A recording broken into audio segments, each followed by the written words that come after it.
Hey guys, it's Zunigas, and in this video I want to talk about the 5 financial mistakes a lot of people are doing in their 20s and how to avoid them. But before we start, I want to talk and say thank you to our sponsor, Rose Gold & Black, for sponsoring this video. Rose Gold & Black are the makers of these bracelets like that, bead bracelets, and they also have necklaces like this as well, or their same necklace in rose gold. Rose Gold & Black has very good quality materials, good prices for you guys, our followers. We love Rose Gold & Black. It just completes your outfit and is a great accessory that anybody can wear. On top of having bracelets and necklaces, they also have rings and watches as well. So check out Rose Gold & Black, guys. I'll have that link down below. And don't forget, Rose Gold & Black is a great accessories that women use as well. So if your girlfriend likes any of the stuff that you have, just go out to Rose Gold & Black right now. The link is below and you can get a great price for that same accessory and that she can wear because they look amazing. Like I said, a lot of the women in my family love Rose Gold & Black because it looks amazing and it also completes their outfit. So check out Rose Gold & Black. Like I said, guys, I'll have that link down below. They have amazing prices for you guys. Now let's start in talking about the 5 financial mistakes a lot of people do in their 20s and how you can live that luxurious lifestyle you want to live later on. So the first financial mistake that a lot of people do, especially in their 20s or even in their teens, and that's something that I started as early as I could, is not building credit, not having good credit. They forget and they think credit is bad. Credit is actually not bad at all. You can build your credit and have good credit. For example, I have an amazing credit. My credit is very, very good. I check my credit as often as possible, at least once a week, with a lot of those free services.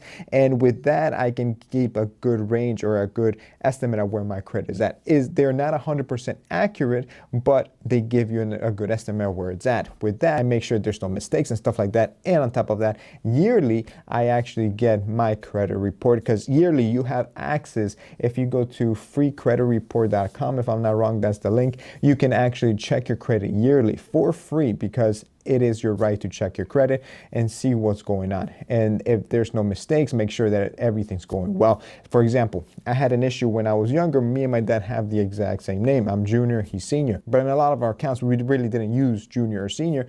And for whatever reason, there was $5. It was $5 that I guess he didn't pay, or he was missing paying to the doctor, and the doctor sent it to collections, and it ended up on my credit report. And I had no idea that was there until I pulled my credit report and I saw it, and that had basically harmed my credit score a bit. So I disputed that. I showed proof that it wasn't me, it was my dad. My dad paid it off, and it was good to go. It was removed from my credit and my credit went back to where it was at. So building a good credit history is very important. The reason is because if you want to buy a car, if you want to buy a house, if you want to start investing and buy investment properties, you don't want to tie all your cash let's, for example, in one property. If you have $100,000, and this is a hypothetical now, if you have $100,000, you don't want to just tie $100,000 into one property. You can actually get $100,000 and divide it into several properties by just getting a down payment for each property and then getting a loan for the rest. And then from there, you just pay it off with the rent that's coming in, or if you have extra cash, you can start paying off faster, whatever. That's another video. But building good credit is very important. And paying everything with cash is not the way to go.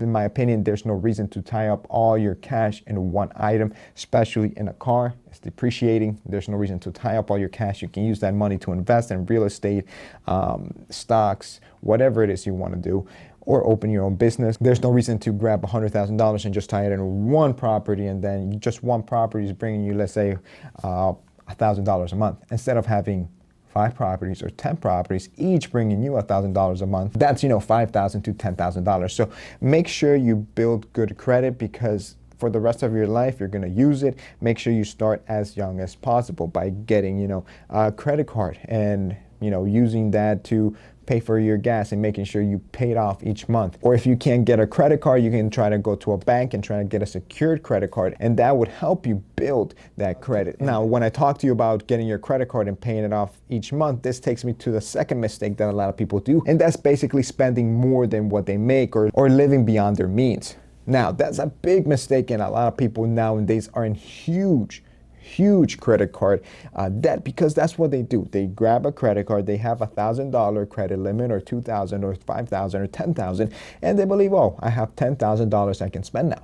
So I have my paycheck, let's say I make $5,000 a month, plus this $10,000 that I get from the credit card, so I can, if I want that extra pair of Yeezys or cologne or that laptop, I can use my credit card, that's fine.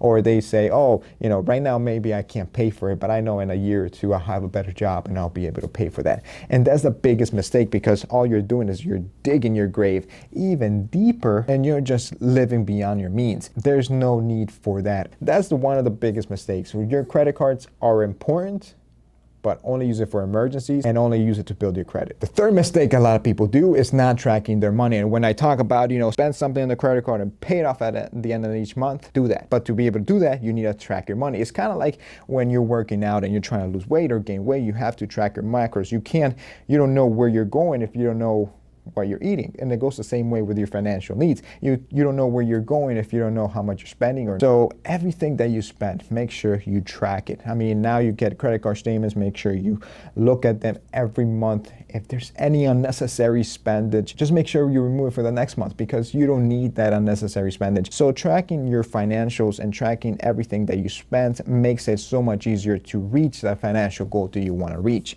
And it'll make it so much easier to hit that goal of, owning a lot of real estate properties, or, whatever lifestyle you want to live down the road, and vacations and retiring, whatever it is. The fourth mistake a lot of people do in their 20s, and it's affecting that, luxurious lifestyle down the road, is not making money with their free time.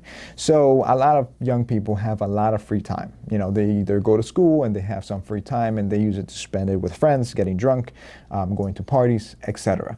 And instead of doing that, they could be working. They could be doing something, some freelance, independent contracting. They can learn how to, do stocks or learn how to buy real estate or whatever useful things that can make you money. Instead, they're getting drunk. And that's the biggest problem. So, you have to be a hustler. You have to grind every day and make sure you're doing the right thing to be able to make that money. So all you have to do is make sure that instead of spending time drinking and in parties, learn new things. So use your free time useful instead of using it to get drunk or waste money. And the final mistake a lot of people are doing in their 20s is going to college just because your parents want you to, just because you have nothing better to do, and just because you just want a degree that is useless.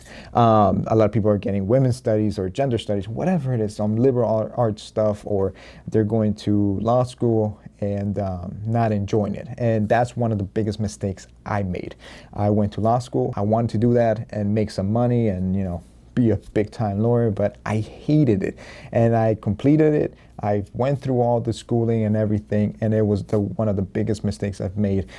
Is a $200,000 loan I had to get, debt that I'm not really using it, and there's no use for me. It's useless, and it was just because type thing, and I really didn't enjoy it. So make sure you if you're going to school, do something that you really, really enjoy. Make sure that is the thing that you want to do. And you don't have to do the typical things like doctors, lawyers. You can become a general contractor. You can become a barber if that's what you really enjoy. Do something that you really enjoy. That way, every day that you wake up, you actually enjoy it, you make some money, and it's not a job. Don't just go to school just because you want to have a degree or just because everybody else is going to school. Just do something that you like to do and make sure you enjoy it every day.